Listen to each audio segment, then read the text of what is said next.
This channel does not promote any violent, harmful, or illegal activities. All content provided by this channel is meant for an educational purpose only.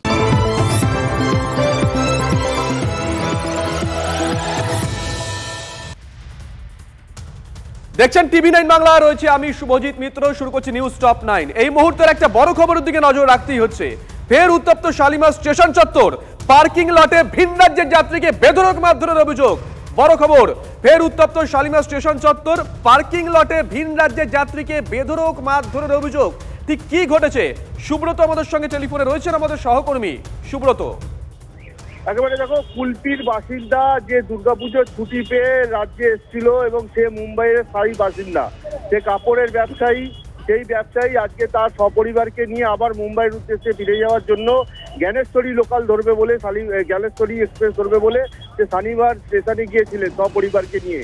একটি ভাড়া গাড়ি করে তিনি গিয়েছিলেন এবং মালপত্র নামানোর সময় তার যেটা অভিযোগ, 10 থেকে 15 জন সশস্ত্র দুষ্কৃতী আসে এবং কেন গাড়ি ঢুকিয়েছে এই শালিমার স্টেশনে সেই নিয়ে পাঁচ বিতণ্ডা থেকে হাতাহাতি, লোহার রড লাঠি দিয়ে তাদেরকে মারধর করা হয়। ব্যবসায়ী এবং ব্যবসায়ীর বড় ছেলেকে মেরে মাথা ফাটিয়ে দেওয়া হয়।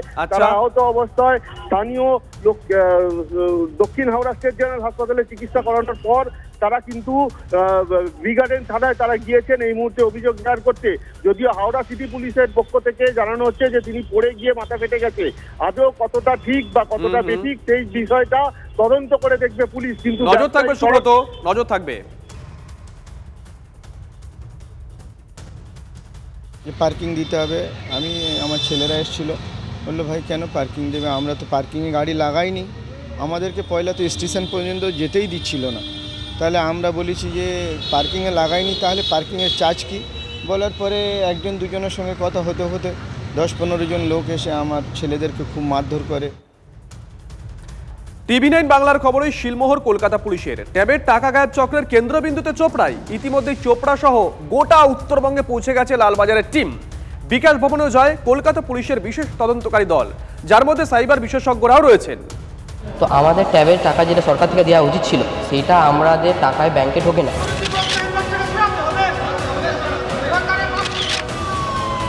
ট্যাবের টাকা গায়েব নিয়ে গত কয়েকদিন ধরে তোলপাড় রাজ্য। টিভি9 বাংলার অন্তর্তদন্তে উঠে এসেছিল এই জালিয়াতির এপিসেন্টার উত্তর দিনাজপুরের চোপড়া। এবার সেই খবরে শিলমোহর দিল লালবাজারও।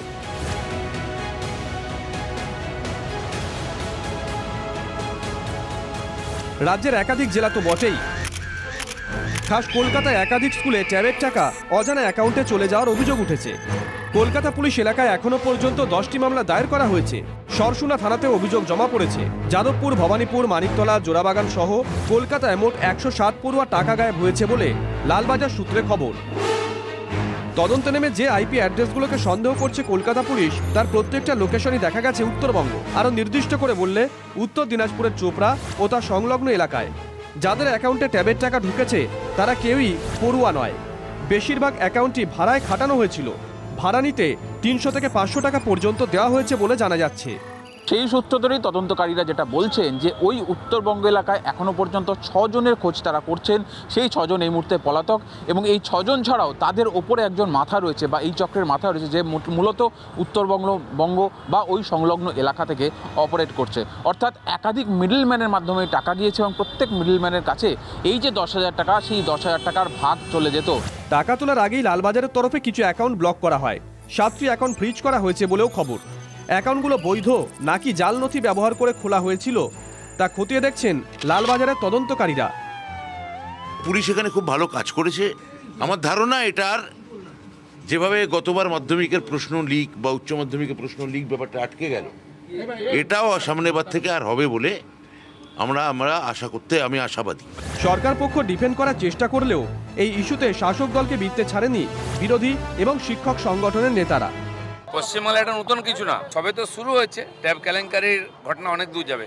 গরিব ছাত্রদের ভবিষ্যতের জন্য লোভ দেখিয়ে তাদের টাকা মেরে দেওয়ার মতো জঘন্য ঘটনা পশ্চিমবাংলাতেই ঘটে। এখন যেটা বলা হচ্ছে যে জামতারা সাইবার হ্যাকার্সরাই এই কাজ করেছে, তাহলে পরে কেন প্রধান শিক্ষক শিক্ষিকাকে দায়ী করা হচ্ছে? আমাদের কাজ ছিল আপলোডিংয়ের। আপনার যদি পোর্টাল সেফ না থাকে তার দায় প্রধান শিক্ষক শিক্ষিকা নেবেন কেন? যদি কেউ অন্যায়ের সাথে যুক্ত থেকে থাকে, প্রশাসন এবং আমাদের সরকার নিশ্চিত করে তদন্তের মধ্যে দিয়ে তাদের চিহ্নিত করবে তাদের বিরুদ্ধে দৃষ্টান্তমূলক ব্যবস্থা নেবে। পাশাপাশি বিরোধীরা উদ্দেশ্য প্রণোদিতভাবে গভীর চক্রান্তের মধ্যে দিয়ে এই প্রকল্পকে কালিমালিপ্ত করার চেষ্টা করছে কিনা সেটাও দেখার প্রয়োজন। ট্যাব কেলেঙ্কারি তদন্তে ইতিমধ্যেই বিশেষ তদন্তকারী দলও গঠন করেছে কলকাতা পুলিশ।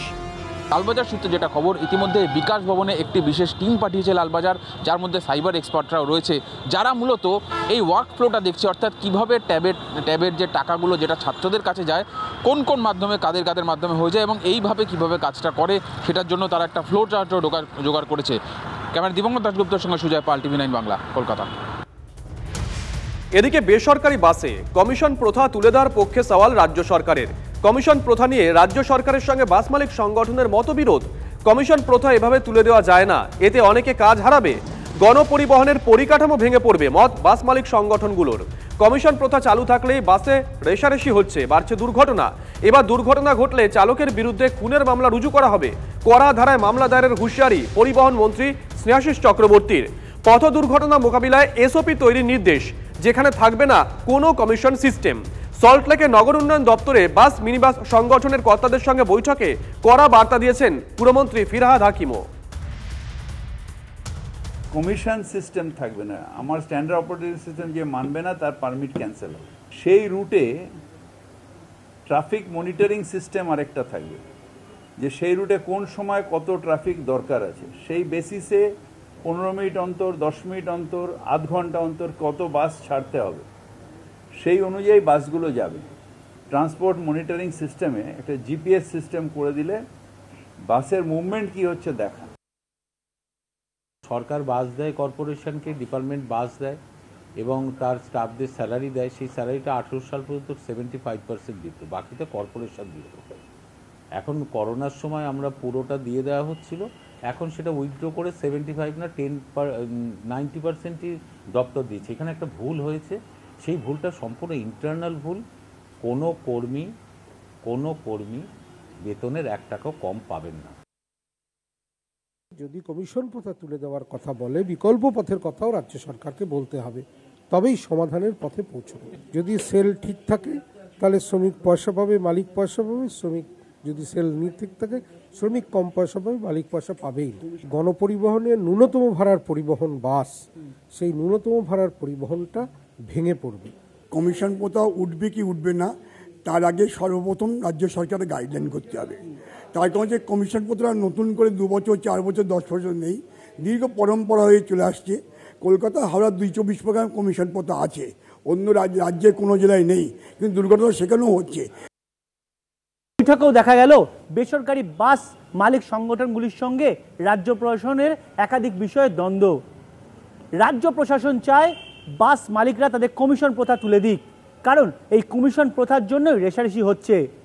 অপরদিকে বেসরকারি বাস মালিক সংগঠনগুলির স্পষ্ট বক্তব্য, এই কমিশন প্রথা তুলে দিতে হলে রাজ্য প্রশাসনকে বাস মালিক সংগঠনগুলির সঙ্গে নির্দিষ্টভাবে শুধুমাত্র কমিশন প্রথা নিয়েই বৈঠকে বসতে হবে।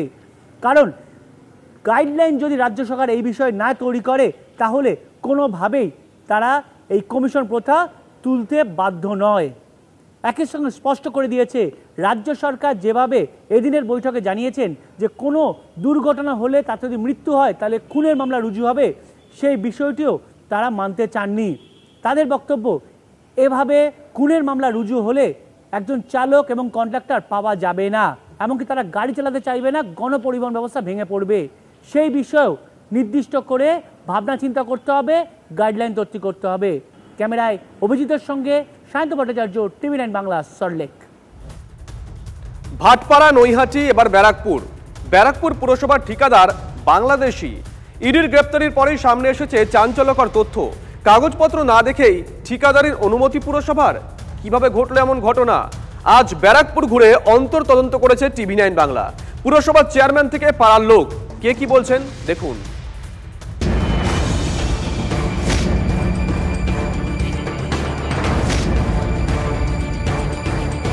ত্রিফলা অভিযোগের তদন্তে নেমে সোনার খনি পেল এনফোর্সমেন্ট ডিরেক্টরেট।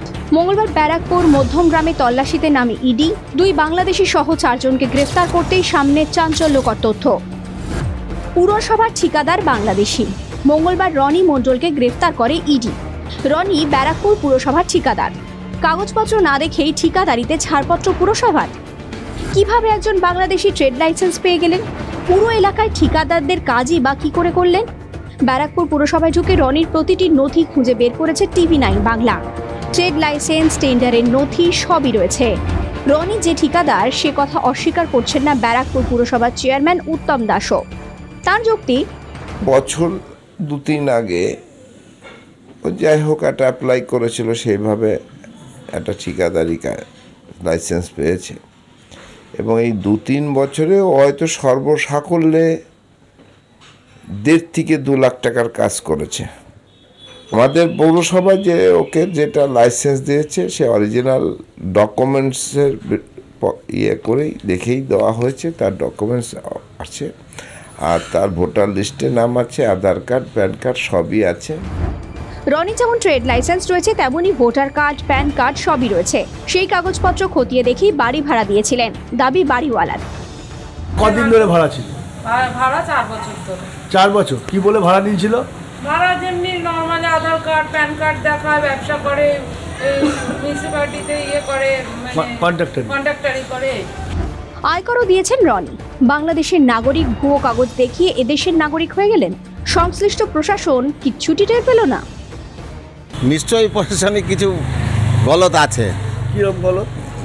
নাহলে কেউ বাইরে থেকে এসে করতে পারে আধার কার্ড, প্যান কার্ড, এইসব করা সম্ভব নয় যদি আমাদের লোকাল লোক এর মধ্যে ইনভলভ না থাকে।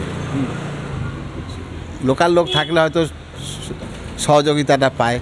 প্রশাসন জানতো না, কিন্তু ব্যারাকপুর পুরসভার এক ঠিকাদার রনি বাংলাদেশ যোগের কথা ঠিকই জানতেন।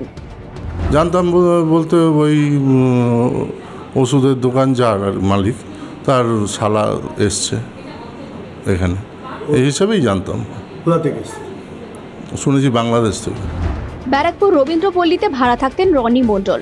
প্রতিবেশী বাংলাদেশি নারী পাচার, হাওলার মতো মারাত্মক অভিযোগে অভিযুক্ত শুনে আকাশ থেকে পড়ছেন বাসিন্দারা। তারা করছে আতঙ্ক। না না না, কেন কি করে বুঝবো? আজ তো ডিম নিয়ে চলে যেত। যে রনিকে চিনতেন? রনিকে চিনতাম না, আমি শুনেছি এখানে ভাড়াটিয়া আছে। এই যে এই বাড়িটা, এই বাড়িটা একতলা। এই সেই বাড়ি যে বাড়িতে রনি মণ্ডল ভাড়া দিয়ে থাকতো প্রায় বেশ দীর্ঘদিন ধরে। সেই বাড়ি ইডি আসে, ইডি আসার পর সেই বাড়ি সিল করে দিয়ে যায়। এলাকার বাসিন্দারা আতঙ্কিত। অবশ্যই আতঙ্ক হয়। কেন হবে না? এটা বাইরের লোক এসে এরকম 2 নম্বরই করবে, তাতে আতঙ্ক হবে না? আমরা তো ভয় পাবোই। এই মামলায় মধ্যমগ্রাম থেকেও এক বাংলাদেশকে গ্রেফতার করেছে পুলিশ। গ্রেফতার আরও 2, তারা ভারতীয় নাগরিক। 4 জনকেই রাঁচিতে নিয়ে গিয়ে জিজ্ঞাসাবাদ করবে ইডি। আর কারা জড়িত জানা যাবে কি? অনন্ত চট্টোপাধ্যায়ের রিপোর্ট, TV9 বাংলা। আরও একটা বড় খবরের দিকে নজর রাখতেই হচ্ছে। শিশু বিক্রি চক্রে বা সারোগেসি যোগ। বিহারে যে মহিলার থেকে শিশুটিকে নিয়ে আসা হয়েছিল, সারোগেসির মাধ্যমে জন্মগ্রহণ করে সেই শিশু। জন্মদাতা মহিলা ডিভোর্সি। ধৃত মালিকের স্ত্রীও কাজ করতেন IVF সেন্টারে। বিভিন্ন দুস্থ মহিলাদের জোগাড় করে তাদের সারোগেট মাদার হিসেবে ব্যবহার করা হতো। পরে সেই শিশুই বিক্রি করা হতো, অনুমান CIDর।